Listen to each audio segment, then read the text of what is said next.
I think I'd like to see more than one picture on the poster because it will tell me a bit more about the film and who's in the film and the way they're dressed, so it will give away what the film's about. Yeah, it's more informative if there's more than one.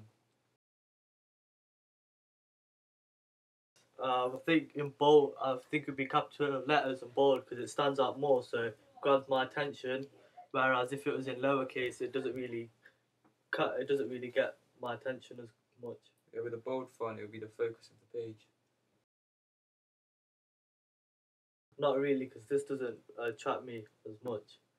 I'd rather have like a bigger font of like the title because it captures my attention more. I think it'd be good if you did, because like you know what critics think about the film, and it could entice audiences to go and watch it. Yeah, because if they're well known, then it'll. I think I want to watch a film about them because they're well known and like if they're well known, I think it'll gather more interest. Yeah, it looks good. Like it's like a typical convention that posters have. That would just be better to put them in there.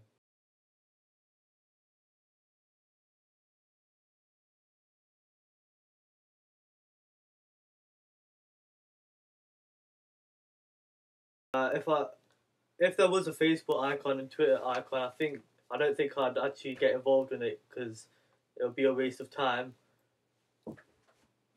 People that do get involved with it, it'll create more awareness for the film.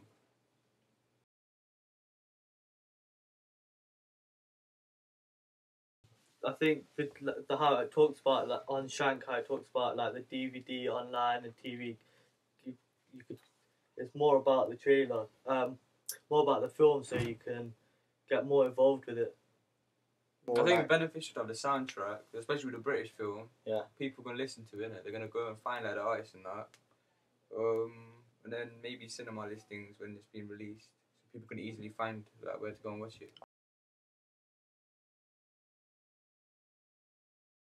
I think I think the Shank one, because like it keeps a consistent house style throughout the website and the trailer, so I know what the film's sort of going to be about. Yeah, that was much better. There's much more consistency, and you can tell like it's easy to tell that they're both the same film. Okay, cool.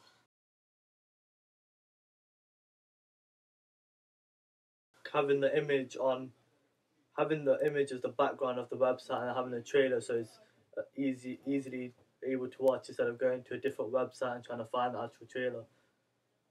Having the main image would probably be best, I think, because it would just take up the whole page and like that'll entice them. Then if they want to go and find something else, they can find it. So image would probably be best. Okay. Yeah, that's that for all of the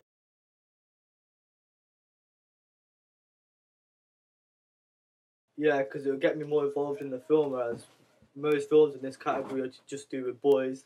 So I think if there's a female involved, I want to watch the film and know why she's involved. It makes it much more interesting, and it's more like unusual when it makes it a different film to watch.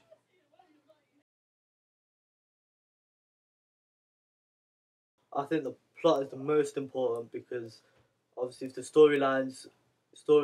not if the storyline isn't good, then I'm not gonna go watch the film.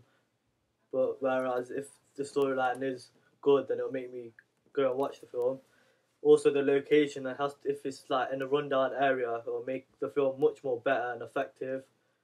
And the actors, if the actors are well known, it will make me want to watch it more.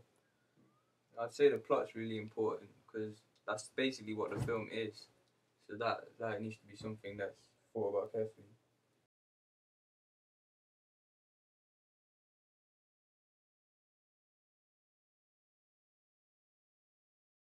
I think a mystery would be better because like if I know what's gonna happen in the trailer, if I know how the film's gonna end, then there's no point me going to cinema to watch it.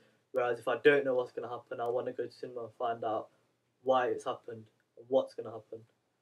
So having less mystery could be alright as well, because if they know the main plot and what the film's actually about, they could be persuaded to go and watch it.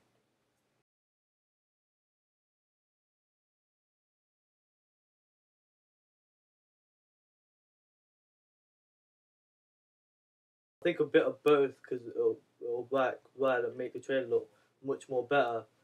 Because then if someone's just talking constantly and I can see their face, then it's not going to look as effective as someone talking, show them quickly, and then have other shots while she's talking or the person. Yeah, one of them would just be boring. Like, did you get bored of just hearing a dialogue or a voiceover? So having both of them together would make it like a bit different and like more interesting. If there was just dialogue all the way through, it'd be hard to understand what's going on. But with a narrative, it explains to you like what the film's about and what's actually happening.